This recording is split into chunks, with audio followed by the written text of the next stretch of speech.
question de Jennifer. Comment continuer à avancer notre quotidien quand on entend tout ce qui se passe pour le Ham Israël? C'est une question énorme, une question que tout le monde se pose, pour ceux qui se posent des questions en tout cas. Question qui nous ramène à beaucoup d'autres questions en fait. Et j'ai envie de dire la Emouna, comme on entend partout, mais je pense que c'est une réponse qui est trop bateau, même si je pense que c'est la plus vraie et c'est la meilleure des solutions. Mais tout le monde n'est pas à la hauteur d'avoir une Emouna à 100% pour pouvoir vivre chaque jour en disant je vis Emouna et on verra bien ce qui se passera. C'est un travail de tous les jours on vit, on essaye en tout cas de vivre avec un peu plus de Emouna, mais concrètement, comment on peut vivre tous les jours? Comment on peut avancer dans notre quotidien? Qu'est-ce qui va nous donner l'énergie et la force de se relever à chaque fois? Comme la semaine dernière, je parlais avec une amie à moi, j'ai l'impression qu'à chaque fois qu'on essaye de se relever, qu'on se met à genoux pour se lever, boum, il y a quelque chose d'autre qui nous tombe dessus pour nous remettre à terre. C'est vraiment la sensation qu'on a en ce moment, ça fait déjà un an et demi, on est essoufflé d'entendre des nouvelles, on est essoufflé de savoir ça va être quand le bout, de savoir qu'est-ce qui doit finir, qu'est-ce qui ne doit pas finir, qu'est-ce qu'on doit faire, qu'est-ce qu'on ne doit pas faire, pour enfin y arriver à cette Géoula. Pour enfin vivre une vie pleinement, de juif pleinement. Et en fait, j'ai trouvé cette question hyper géniale, mais également inégalement intéressante, enfin canon quoi, parce que ça fait vachement réfléchir. Et alors oui, la réponse c'est la Emouna évidemment, mais concrètement dans notre quotidien. Je crois qu'on a beaucoup de choses à revoir dans notre quotidien, ou en tout cas à réinterpréter, ou à se reposer des questions. C'est-à-dire qu'on a des schémas déjà tout faits, qui font que quand ça va, il faut y aller, quand ça va pas, il ne faut pas y aller. Ou quand ça va pas, on se laisse abattre, ou quand ça va pas, on n'a plus rien à la force de faire, et tant pis.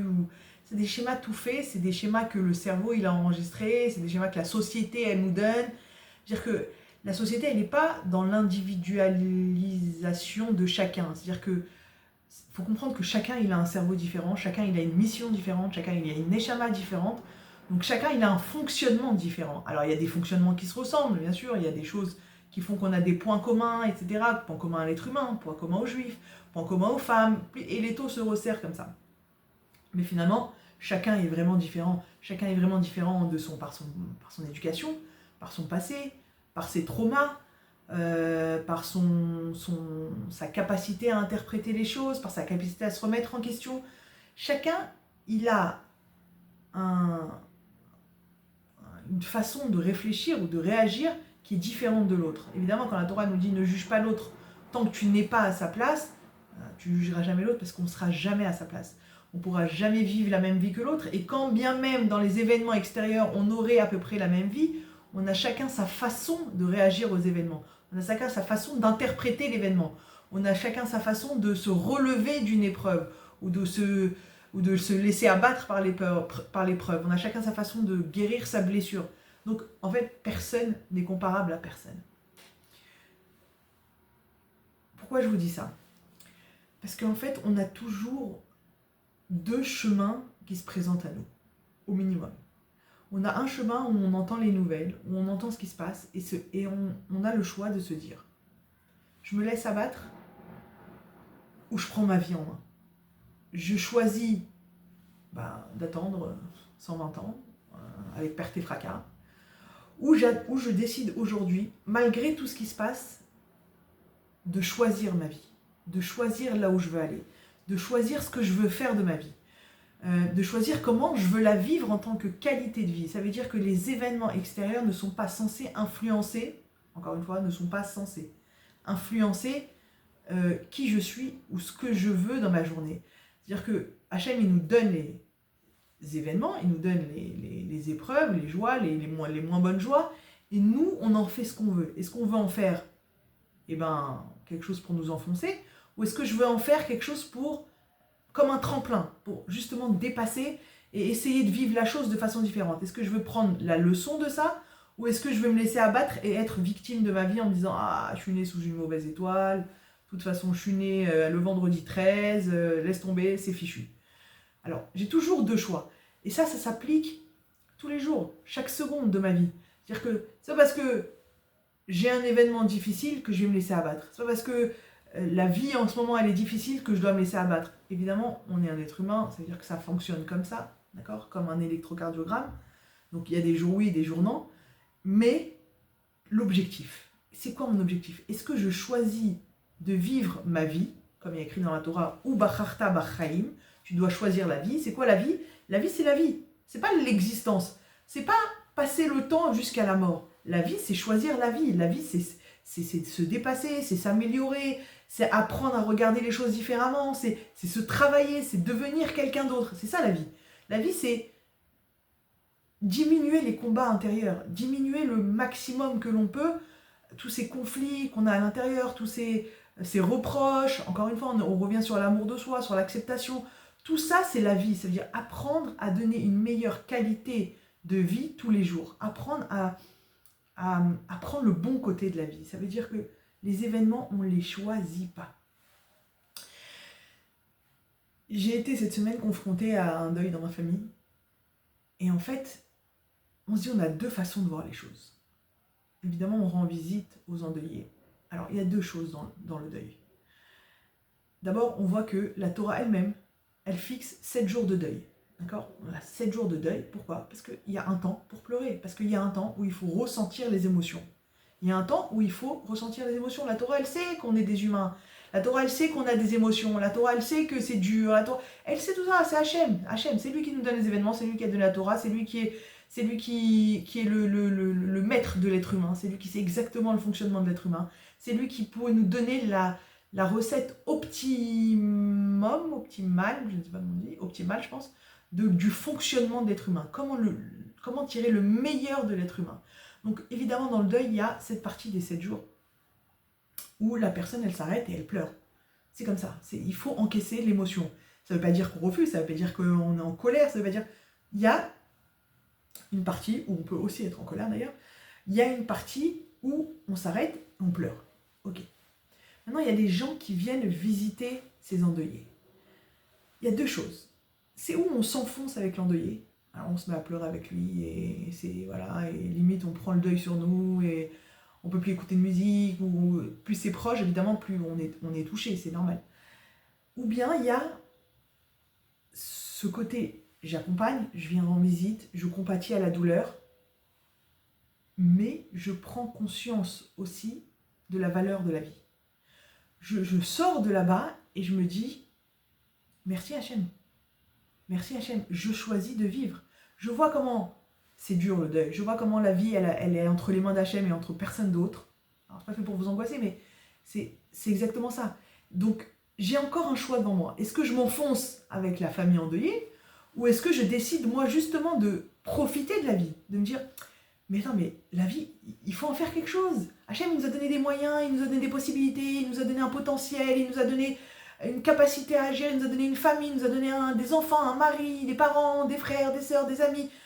On profite. On choisit d'aller dans le chemin du profit positif, pas de l'arnaque, du profit positif, c'est-à-dire avoir conscience, prendre conscience de ce qu'on a. Et donc, encore une fois, on a ces deux chemins, on a ces deux possibilités. Et tous les jours, on a ces deux possibilités. Tous les jours, on peut se lever et se dire « j'ai plus envie ». Ou bien « je choisis de vivre ma vie ». On a des jours comme ça, encore une fois, et on a des jours comme ça.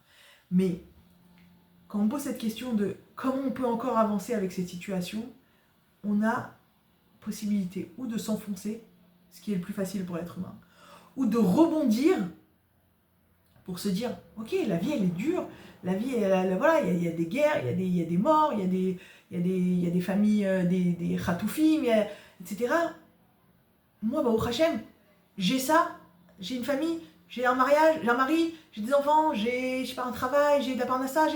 C'est-à-dire refocaliser justement notre regard sur ce qu'on a, notre regard sur ce qu'on peut, notre regard sur ce qu'on va changer, ce qu'on peut changer. Pas rester dans le regard du négatif. C'est-à-dire que le regard du négatif, il est emtsaï, il est intermédiaire. C'est-à-dire que je regarde sur le négatif pour pouvoir rebondir justement dans le positif. Je regarde dans le négatif, pas pour rester dedans et m'enfoncer. Je regarde pour apprendre des leçons et justement me permettre de rebondir, pour réapprécier tout ce que j'ai, pour remettre en place la vie que je voulais. Je suis tombée cette semaine sur Shabbat, j'étais en train de... Ça cogitait. Et je me suis dit, Hachem, envoie-moi une réponse sur... Je devais faire un choix. Aide-moi à faire un choix, en fait. Il y a des choses qu'on est embrouillé à l'intérieur de soi, on ne sait plus qu'est-ce qui est vérité et qu'est-ce qui ne l'est pas, qu'est-ce qui est prioritaire à la base et qu'est-ce qui ne l'est plus ou qu'est-ce qui ne l'est pas assez. On est embrouillé comme ça, on ne sait plus trop qui parle. Le Yitzhara, Hachem, nous, pas... Enfin, on est un peu perdu. Et je me disais, Hachem, j'aimerais bien voir clair, savoir exactement où je dois aller. Le temps, il passe. Et après, je me décide d'ouvrir le Tanya. J'ai une explication du Tanya en hébreu. Et je tombe sur quelque chose d'extraordinaire qui explique que chaque être humain à l'intérieur de lui, il a un ratson, il a une volonté. Tous les êtres humains, ils ont des volontés. Il y a pas. La volonté, c'est la vie. C'est-à-dire que tant qu'on veut, ça va, tout va bien. Il faut avoir des volontés, il faut avoir des objectifs. Il faut quelque chose qui nous motive à aller. Évidemment, on a des grands objectifs, d'accord ? C'est-à-dire, peu importe, fixer le grand objectif, chacun est avec ses objectifs. Il n'y a pas de meilleur objectif que d'autres, chacun avec sa vie. Et on a des petits objectifs. Ça veut dire que pour arriver au grand objectif, il faut le décomposer en petits objectifs. Okay ? Ces objectifs-là, ces volontés-là que l'on a à l'intérieur de nous, elles sont composées elles-mêmes d'une volonté intérieure et d'une volonté extérieure. Et le Tanya, il nous dit que la volonté intérieure profonde, c'est ça notre émet, c'est ça notre vérité, c'est ça notre objectif de vie, c'est ce qu'on est profondément. C'est-à-dire que ce que tu veux profondément à l'intérieur de toi, c'est ça ton émet. Tout ce qui est dans l'intérieur, dans le ratson intérieur, dans la pnimiout du ratson, dans l'intérieur de ta volonté, c'est ça le émet. Tout ce qui est dans la volonté extérieure, dans tout ce qui est extérieur à la volonté, c'est-à-dire que tout ce qui est autour de la volonté, ça s'appelle les moyens pour arriver à ta volonté profonde. Je vais donner un exemple. Par exemple, j'ai une volonté profonde on va prendre quelque chose de très basique, comme ça il n'y a pas de problème, de courir au marathon de Jérusalem dans 3 mois. Okay, bon, quelque chose de très extérieur, comme ça parle à tout le monde. Qu'est-ce que je vais faire ? Ça, c'est ma volonté profonde. Je veux courir le marathon de Jérusalem, ok ? On ne parle pas encore de pourquoi et de comment et de où. On va mettre ça en grand objectif, ok ? Quelles vont être mes volontés de tous les jours ? Eh ben, je vais devoir tous les jours m'entraîner à courir, je vais devoir acheter des chaussures appropriées, je vais devoir revoir ma façon de me nourrir, je vais devoir apprendre à boire beaucoup plus, je vais devoir, acheter la tenue appropriée. Enfin voilà, je vais mettre en place plein d'autres petites volontés pour arriver à ma volonté émette, à ma volonté profonde. Okay ? Qu'est-ce qui se passe souvent ? C'est qu'on se perd dans les volontés extérieures. Par exemple, je vais faire de mon but la marque de ma paire de chaussures. Non. La paire de chaussures, c'était juste un moyen pour arriver à mon but de pouvoir courir bien le marathon de Jérusalem. Et en fait, nous, en tant qu'êtres humains, on a tendance à se perdre dans les moyens. On oublie notre objectif, on oublie l'objectif de départ, on oublie le émet profond qui nous anime. Et tout être humain, évidemment, toute la société en est pour quelque chose, et on en est pour quelque chose parce qu'on se laisse influencer par la société. Mais la société, elle nous donne elle nous fournit en information, elle nous donne en publicité, en image idéale, en ce que vous voulez, elle nous bourre la tête au point que l'on est perdu dans notre émet profond, au point qu'on est perdu de « elle est où ma volonté profonde ? Qui je suis profondément ? Qu'est-ce que je veux profondément ?» Et en fait, ça sert aussi à ça les épreuves, autant personnelles que du Ham Israël. Ça sert à refaire un point. Mais qu'est-ce que je veux profondément ? Qui je suis profondément ? Qu'est-ce que je veux de ma vie profondément ? Ça veut dire que, est-ce que je décide de m'enfoncer avec tout le peuple ou avec toute l'énergie qu'il y a, ou avec toutes les informations que j'entends, et c'est bon, ma vie, elle devient horrible, je suis victime, je me laisse porter? Ou est-ce que je décide, en voyant tous ces événements, en entendant tout ce que j'entends, de me reconnecter à finalement, mais qu'est-ce que moi je voulais profondément? Elle est où ma place dans tout ça? C'était quoi mon objectif de départ? C'était où je suis dans tout ça? Où dans ma vie, ces événements-là, ils vont me projeter pour arriver à mon émettre à moi. Dire, qu'est-ce que je vais pouvoir réparer quand j'entends des nouvelles comme ça, ou quand j'entends tout ce que le Ham Israël est touché? Où est-ce que moi, ça me touche pour pouvoir me faire réagir et me réorienter dans mon émettre à moi? Me réorienter dans ma mission, dans ma profondeur profonde.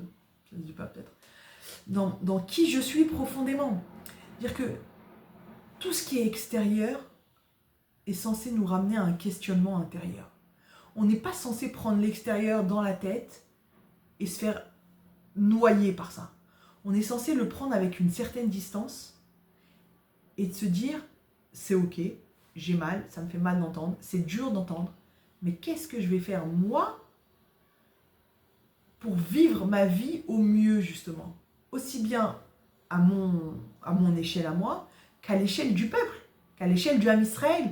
C'est-à-dire que si moi, je me réoriente dans mon derech à moi, ça va avoir un impact sur moi, sur ma maison, sur ma famille et sur mon peuple, sur mon pays, sur le projet divin. C'est ça les épreuves. Les épreuves, c'est, attends, Hachem, il te remet dans ton chemin à toi. Hachem, il te donne la possibilité de voir ce que la souffrance de l'autre pour te dire, je ne vais pas plonger dans sa souffrance. Je vais pas aller avec lui, ça sert à rien, c'est son chemin à lui. Moi, mon chemin à moi, il est où? Il te recadre. Il est où mon chemin à moi? Il est où mon chemin à moi en tant que personne? Il est où mon chemin à moi en tant que personne appartenant à une famille, personne appartenant à un couple, etc., etc. Et je trouve que c'est très intéressant, même au niveau des enfants. J'aime bien amener un peu par rapport aux enfants tout le temps, de savoir que je pense que le chinour, c'est essentiellement ça. Essentiellement savoir ne pas détruire la pnimioute profonde de l'enfant. C'est-à-dire qu'on est tous, on m'a posé cette question cette semaine, et la vérité c'est intéressant de savoir, est-ce que les bébés, enfin les petits enfants ou enfants petits, ils ont des volontés? C'est évident qu'ils ont des volontés, d'accord? Surtout aujourd'hui, ils naissent avec des caractères déjà bien tout faits à un an et demi, ils sont déjà bien frais et bien forts avec leur caractère, mais c'est évident. Et j'ai envie de dire que c'est ça le rôle du parent. Entretenir la volonté profonde de l'enfant. Ne pas lui casser sa pnimioute intérieure. C'est-à-dire que c'est très beau de lui dire oui, il faut faire les tefillah, oui, il faut faire les brachot. Tout lui donner l'éducation religieuse de Torah ou l'éducation de d'autres valeurs que vous avez, peu importe, on s'en fiche. Mais pas au détriment de qui lui, il est profondément. De quel intérieur il est. Qu'est-ce qu'il habite à l'intérieur de lui.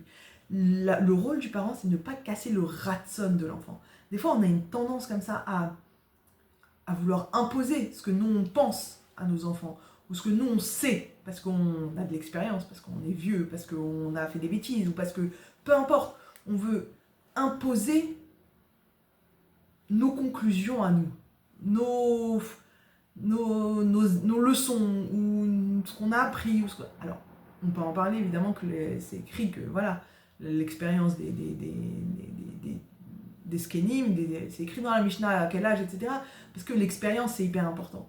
Mais sans casser la volonté profonde de l'enfant. La volonté profonde de l'enfant, c'est son émet, c'est sa direction à lui, c'est sa mission à lui. C'est-à-dire réussir justement à l'accompagner, à trouver sa volonté profonde, à trouver son émet à lui, c'est lui donner les meilleures clés du chinour. C'est lui donner les meilleures clés de la vie, de ce qu'il va être, de ce qu'il va pouvoir lui-même amener dans son monde à lui. Et c'est ça le chinour. Le chinour, c'est l'accompagner dans qui il est. C'est d'ailleurs écrit clairement, Chanor Lanahar Alpi Darko, dans son chemin à lui, dans son émet à lui. C'est-à-dire que tout le monde est avec un ratson, tout le monde a une neshama, tout le monde a quelque chose à faire dans ce monde.